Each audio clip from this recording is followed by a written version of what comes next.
I'm Jenny Heller and I'm a visual art teacher at Eora. Alright then. And you teach perspective? Yes. I've only brought one photograph for you to see here, and I was just wondering if you could tell me what is causing the shadow changes in this photograph? Okay, well when I look at it, I mean it's really fascinating because you've got shadow here, but you've also got a shadow angle there, and you've also got this, so it looks like there's three light sources, not one. And you don't suppose maybe, what about maybe the small shadows or anything like that, but do you reckon any of those could be caused by perspective? In what sense? Like, as in, are they fake or are they real? Well, I'm just asking basically, what do you think is causing the shadow? So you don't believe it's perspective at all? Well, it's extremely unusual if it is perspective because there's, I mean, the more you look at it, you can see there's another light source looks like Shall I from enlarge over it here. for you? Yeah. It's a really strange picture. It is the most Yeah, well that's the most peculiar because if you look at this, obviously your light source is over there to get the shadow on this side of the rock. But then if you go over to this rock over here, whoa, come on. Come on, come on, come on. Now if you look at this one, the light source to get that shadow on these little bunches of rocks here is over here. So you've obviously got at least, there might even be more.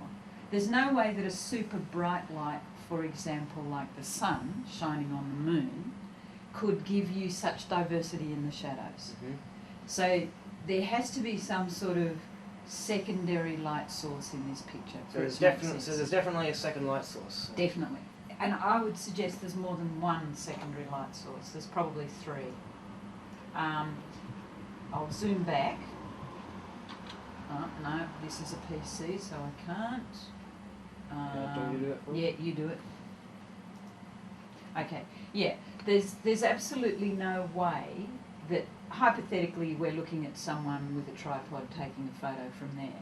There has to be a set of lights over here for this to be happening, and there has to be a set of lights over there, and probably the dominant light is behind him, but there's definitely two other light sources to get these contradictory shadows in there. I noticed there's one that appears to be casting two shadows.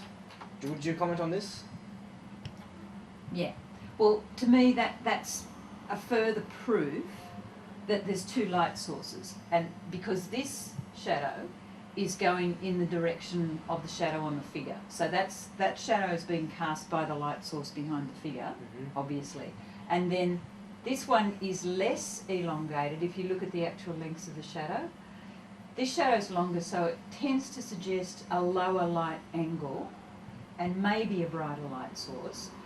This one is a much closer light source with a higher angle, because if you look at that shadow compared to that shadow, this one's not elongated to the same degree. So this light source for this shadow is closer and higher.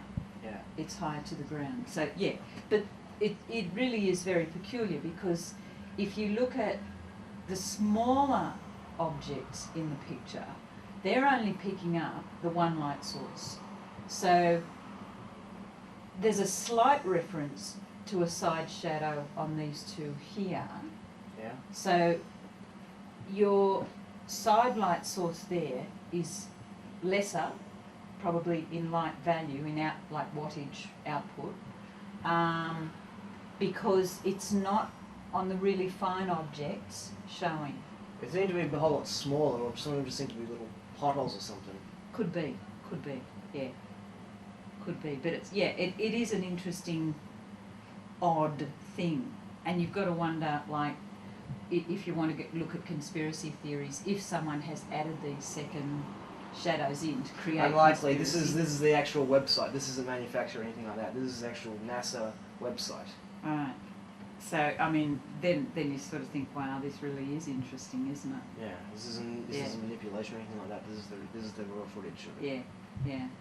So yeah, there has to be at least three light sources to get the shadows that you're seeing in that picture. Okay. It's not one light source.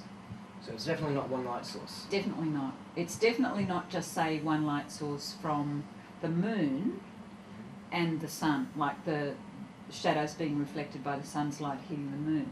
Now, whether or not, and I don't know the physics that are involved, whether or not the Earth from the moon becomes a second light source, reflecting light, so that might account for one extra lot of doubled shadow, but it doesn't account for all of them. Okay. It's not possible. So you sort of think, yeah, interesting photograph. Very interesting photograph. We know that the moon reflects 7% of the light that hits it. So how much light does the Earth reflect? I went to NASA to find out. My name is Joss Hawthorne, and I work at the Anglo-Australian Observatory as the head of instrument science. I'm basically an astronomer who also builds things. Indeed, I worked for NASA for about 7 years in the US, but even to this day I still work with them in other roles. But I used to work with them professionally, almost full time. Exactly how much light does the Earth itself reflect? Earth shines much brighter than moonshine. Well, in fact, when the astronauts were on the moon's surface, they had a real problem from the glare from the Earth. But of course, that's because the moon has no atmosphere. But the Earth itself is an incredibly bright object. It has a much higher albedo than the moon. what percentage would you say? I don't remember the numbers. It's like 30 or 40%. It's a very high number. It's much higher than the moon. The Maria on the moon are very dark and very absorbing. And so you only get about, as you said, about 4 or 5%. But the Earth is much, much higher albedo, much, much brighter. Such information about how much light the Earth reflects is also available on NASA's website. The combination of the reflectances of the rocks, oceans, vegetation, snow, ice, and clouds gives an average albedo for the Earth of about 35%. However, one of Windley's mates, Philip Plate, also known as the Bad Astronomer, rejects this idea that the Earthshine could have caused these anomalies in the photographs. On his website he writes, Incidentally, the bright Earth in the sky will also cast shadows, but those would be very faint compared to the ones made by the sun. So in a sense there are multiple shadows, but like not being able to see stars, the shadows are too faint to be seen against the very bright lunar surface. Aside from the fact that the cameras could have been set for star photography, which Robert Brainig has admitted, this directly rejects the only possible explanation for the double dasher. Further, if he knows that multiple shadows cast by the Earth won't register on the exposure that the astronauts used, how does he know that multiple studio light shadows will not also be underexposed?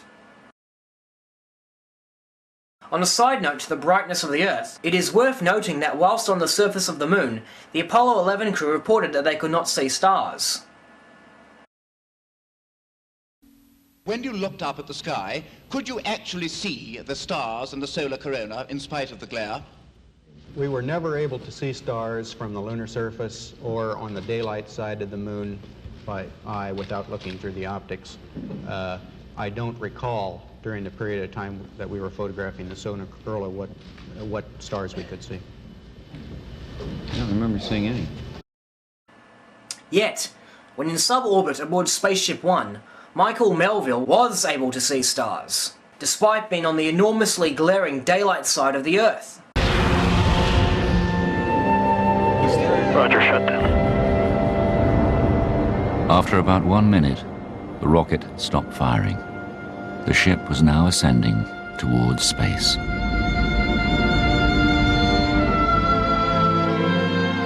"62 miles above the Earth, Spaceship One became the first commercial manned craft in space. And when I got up there and could see the stars and see the planets, it was a religious experience. I honestly thought I had reached out and touched the face of God.